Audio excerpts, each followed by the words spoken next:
Okay. Yeah, it always takes. Yeah.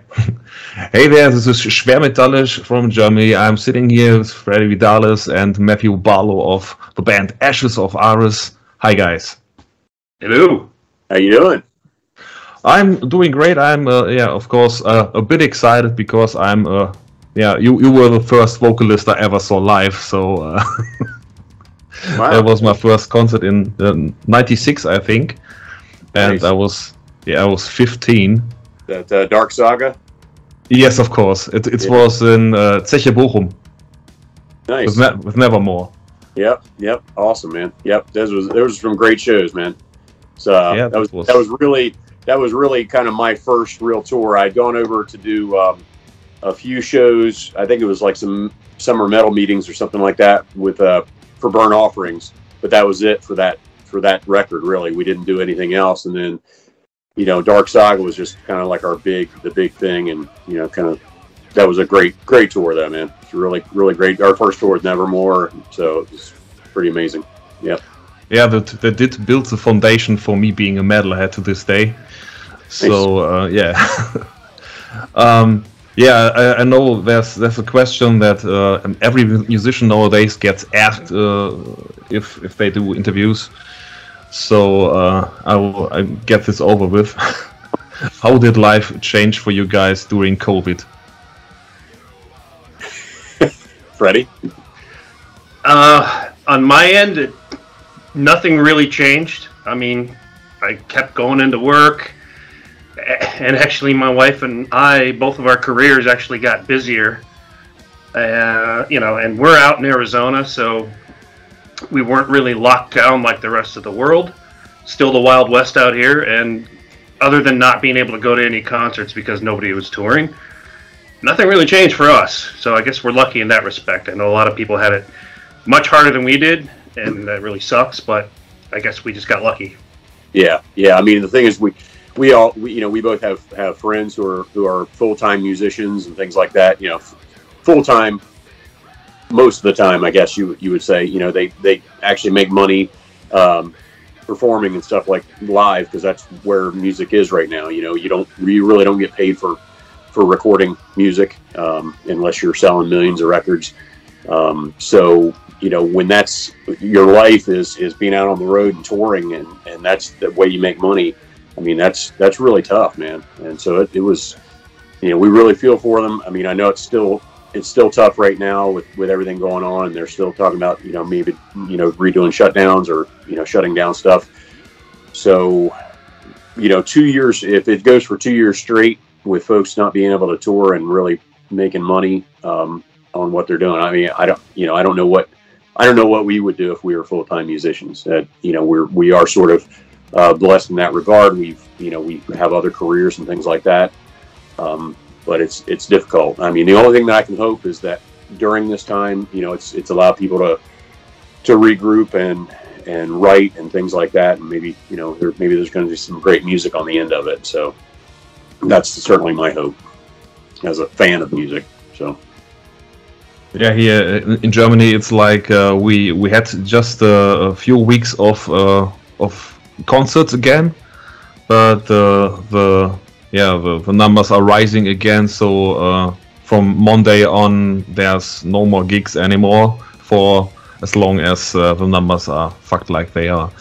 So yeah, it's sad, man. I mean, and it's kind of one of those things you could sort of see how it was going to go. I know that they were trying to, open things up and everything, but it's tough, man. It's really tough. It's really tough for anybody who's a performer, or anybody who works in the restaurant industry, which we got, friends and fans that are in that as well. So it's tough, man. It really sucks. that's that's the truth.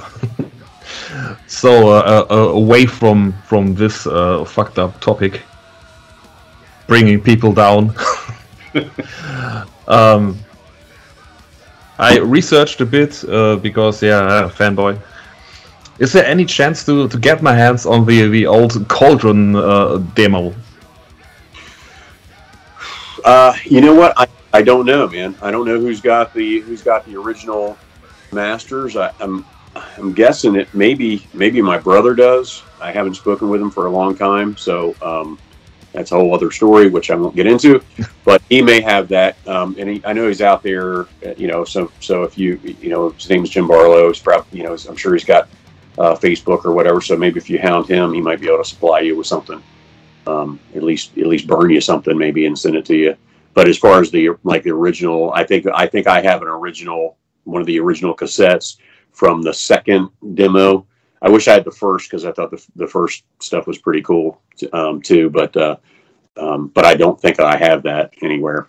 So we were trying to sell them as quickly as we were making them. I think we had like I can't even remember how we used to make those cassettes, man. But that's dating us. But the funny thing is that, with the cassettes coming back now, it's like a big thing. Everybody wants, vinyl and then cassettes. Next thing will be 8 tracks. So we'll see. Let's do that, man. That would be right. Yeah, I tried to find something on the internet, and it's like, I found a link to a Discogs page, and when I arrived there, in a matter of seconds, of course, it was like, yeah, we have an entry, but it's not completed, and no one on Earth is selling these. So, yeah. Cool. Okay, so it's YouTube for us. Yeah. Dave Brazil, our the drummer at that time, he may have some stuff too. And God bless them, man. If they want to run some off, if they're good copies and sell them, they can take all the money. I don't care. But if folks want to hear them and they want to get them out there to folks, that would be perfect. So yeah, I will try to hound those people.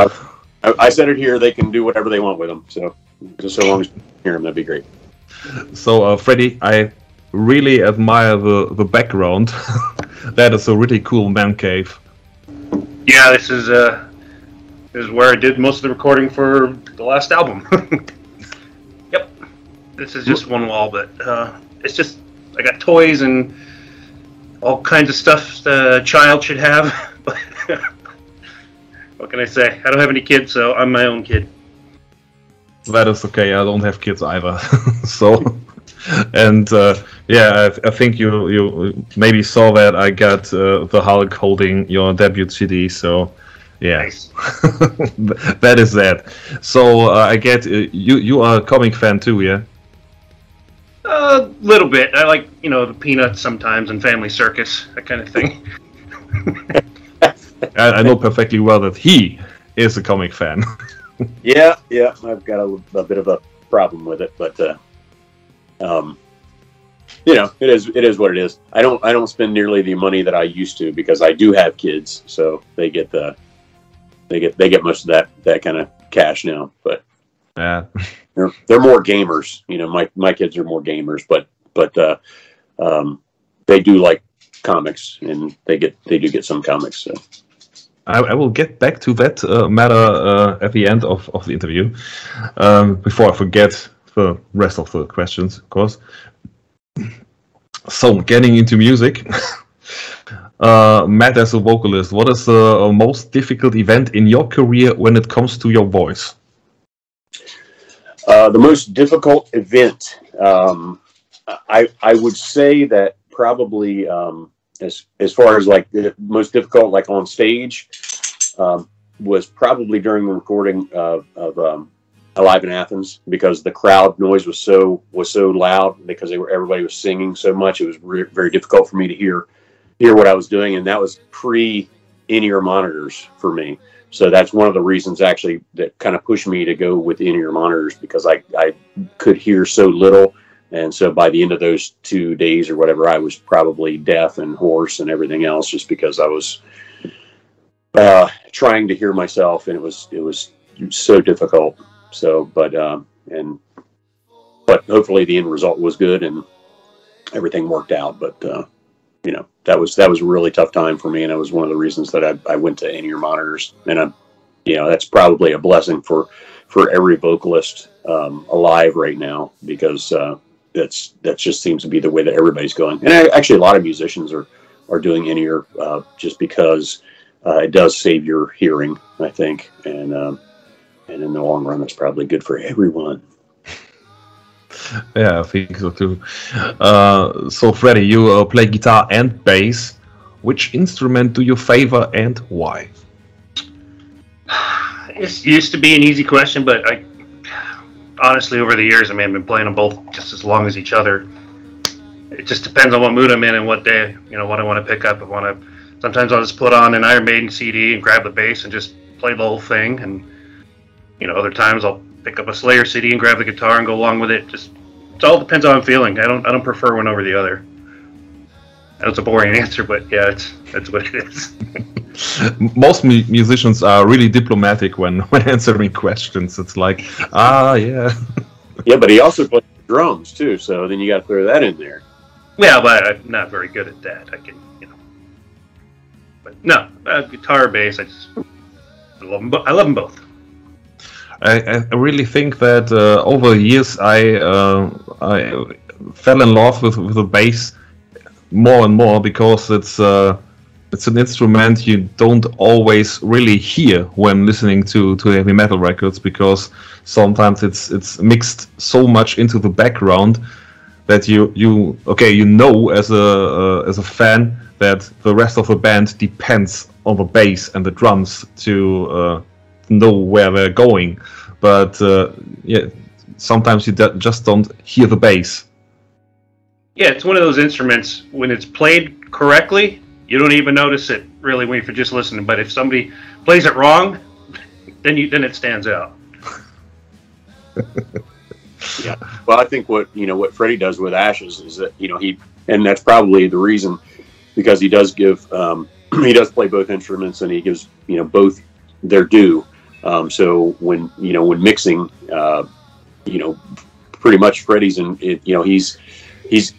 he decides what sounds good as far as the mix between the bass, drums, and guitar. So that's he gives every instrument its due, and that's a beautiful thing. So it's probably instead of a bass player being in charge of production and going, oh yeah, I think I need a little more bass than that, Yeah. So we get a nice even mix.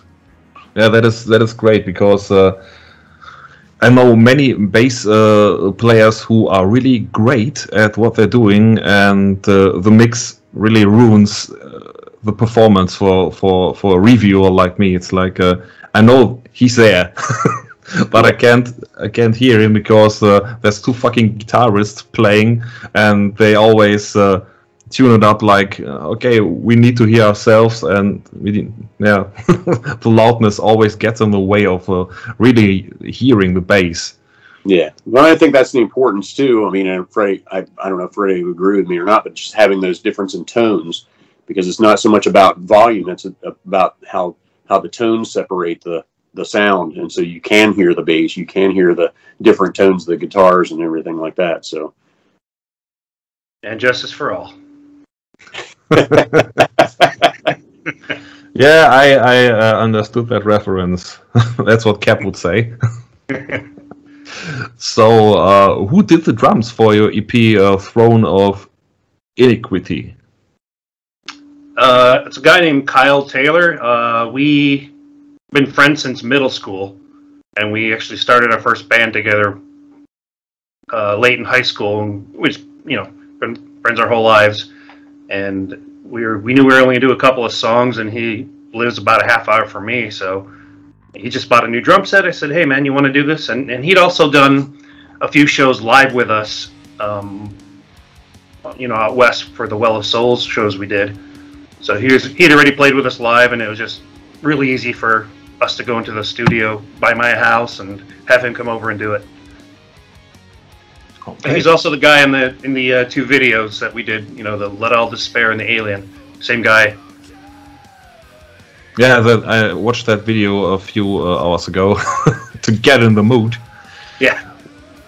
So I watched a few interviews with Matt, and there was a guy that was really into singing, and I think he was a professional singer. It was about an hour-long interview. Yeah, that was he's a vocal coach, and so he was doing he had done some review of me, and I reached out to him because I thought he did a nice review, and I and it was kind of cool because, you know, for him to actually add the technical nomenclature to what I was doing was interesting to me, because I have no idea, because I'm not a trained singer. I've taken some lessons, but I have no idea what these little things that I do mean or whatever. So I just thought it was cool, and then so I contacted him, and then we ended up doing another interview, and I just thought it was nice. So we're like, you know, professional as far as the vocal instructor to an amateur, as far as that's concerned with me. Even though I do stuff professionally, I have no idea what I'm doing, I guess, you know, or as far as putting a name to what I'm doing. I just do it. So it's kind of, I thought it was kind of a cool, you know, back and forth with us, and for people that are interested in that kind of thing, it'd be interesting, I would think. So it was interesting to me to hear what he had to say. So. Yeah, I just remember that you two came to the to your vocal range, and that was you said you were trying to expand on your baritone, and talking about that most people in metal are tenors and stuff like that. So that was interesting. But I could never do a review like that, because music theory is like, you know, it's like math. Right, exactly. That's the same with me. I just go with feeling alone. There's nothing really technical as far as I know about what I'm doing. So yeah, most metal musicians train by ear, I think. Definitely. Yeah, so that's because, or that is a reason why some people ruin their voices. I think vocal cords shredded to bits because you try to sing, I don't know, D-side. Yeah, I have no bloody clue, but let's try this. I think Glenn's doing okay still, right? He's still got some chords left.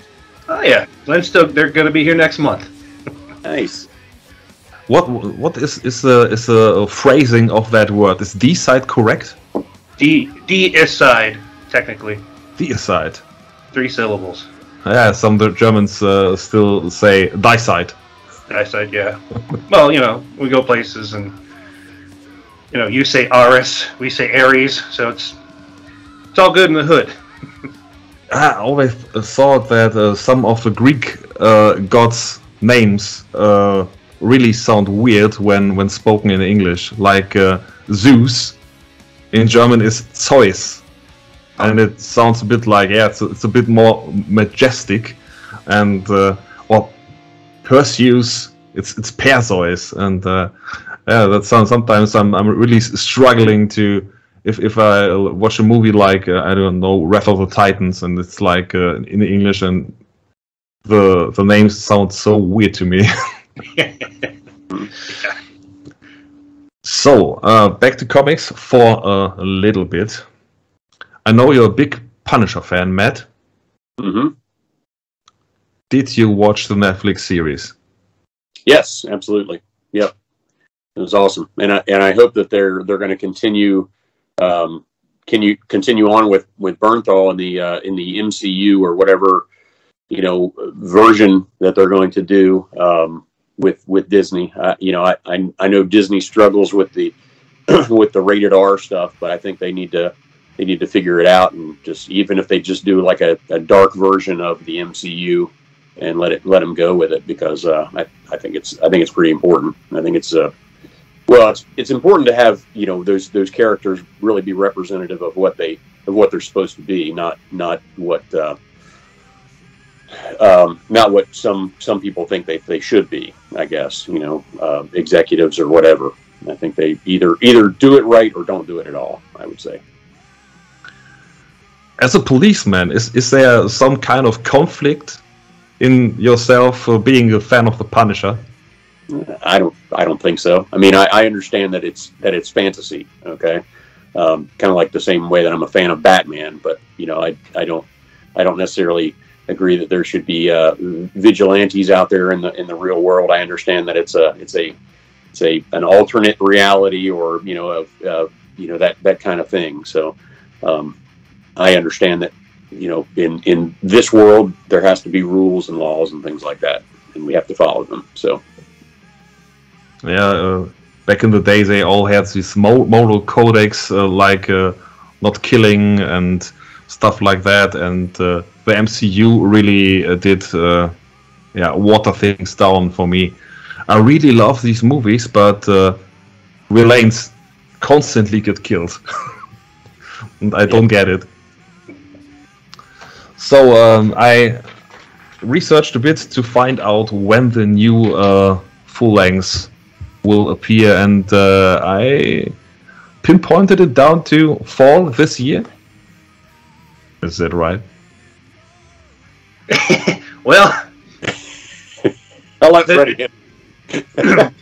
So it got pushed back. We can't say till when, but the reasons that we can tell you is the vinyl production plants over in Europe, and this is and you might know about this too, but this is what our labels told us. They are absolutely slammed with business, and normally when you give them a product, they usually can put it out within 3 months. But everything, I don't know if it's because of COVID or what, but everything is just delayed everywhere, from the supply chain to the workers to everything is completely pushed back. So we can't say exactly when it's done, but the album's done. It's out of our hands. The artwork is done. It's completely done on our end. So I think it's just up to when the factories can get things physically made. Yeah, and it's really hurtful to us because this is a really good album, and so we're sitting here just waiting, and we listening to it and going, man, I can't wait for people to hear this, and I want to be able to say stuff about it, but then here we are, because there are rules as far as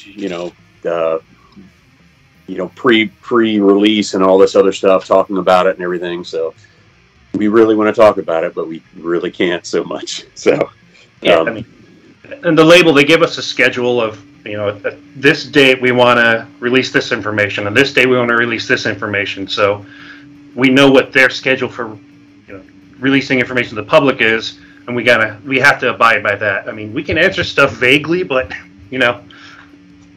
there's a process, and they know what they're doing as far as marketing goes, and we don't. So we just got to follow their rules. Yeah. So neither of you is the Tom Holland of this band, okay? It was like in interviews with Marvel, it was always like when you ask Tom Holland, he would always tell too much and get into trouble. Yeah, we can't spill the beans, man. We gotta maintain. So we can say is that it's a really cool record, and I think people are gonna dig it. So it's I think it's a lot heavier sounding than the last one, definitely. I don't know, probably more thrash. Yeah, I was gonna say that. We can probably tell you that. It's definitely, thrash roots for sure. I think a lot of people are gonna think, well, okay, they've kind of gone back to their thrash roots, and as I know, Freddie and I both started out in that genre more. Probably more so than the other stuff. Like I probably went more power metal, and Freddie went more death metal from those areas. But we're both sort of going back. It feels like we're going kind of back to a thrash metal kind of vibe with this record. So hopefully people will dig it. Yeah, with your ex band, it was always, if someone would ask me what they sound like, I would say, imagine the perfect merge of Metallica and old Iron Maiden. That's what I was for me sound like, and this staccato riffs. Yep, two bands that taught me to play guitar, basically. Yeah, big fan. So, you're not cannot spill the beans on the name of the album, but one thing I can ask, I think, did you get Camille again for the cover artwork? Yes, we did. Yeah. Mm-hmm. So we can expect great things. Yes, beautiful. Yeah, and that's the other thing too. It's hard to wait for the full production, because it's going to be nice just to see the stuff that he's done for the booklet. And you can from the last record, you can imagine he did individual pieces for each song, and much the same this time, and it's beautifully dark, as Camille always does. Will we get patches this time? We can make them. We just I don't wear them, so I never thought to make them. So. I really need one. And I couldn't find anything on the web, so. You have a battle vest you wear to shows? At this moment in time, I got 3 because I learned how to sew in COVID times, and maybe I escalated things. What's wrong with that? Hey man. Yeah, it's like, I think, that looks cool. Okay, I need that patch. Okay, I can't just order 1 patch, so I will order maybe 5. And a few buttons and pins along with it, and okay, maybe I need to buy another vest. Yeah, and a few vinyls and so on. You know it. Yeah. Okay, so thank you very much for your time. I'm all out of questions, and it shows. Hey man, thanks a lot for having us on, dude. Yes, thank you. It was a pleasure, and I'm really thrilled to put this online, and of course you guys who get the link. Sounds good. Appreciate it, and we'll let you know when the new one's out. Yeah, we'll make sure we get patches done, man. We'll have to. We'll do something, because I know a lot of people are getting into the patches and stuff like that now, and really the artwork that Camille is doing I think will lend itself really well to that. So that's certainly something to be looking forward to. And try to talk Freddie into getting some hoodies too, will you? Because just not everybody lives in Phoenix, bro. Some people live in cold weather. So just tank tops for you. That's it. No pants, just a tank top. That's all we need. Well, maybe a long tank top, like a dress. If you're not wearing pants, you can wear a dress. It's okay. Sundress. That's it. Well, Freddie wears those all the time anyway, so it's private. It's okay now. I will cut that out. Okay, guys. Thanks for having the time for me, and have a nice weekend. No, you right, too. Take care. Nice meeting you. Stay healthy. See you, bro. Bye-bye. Bye.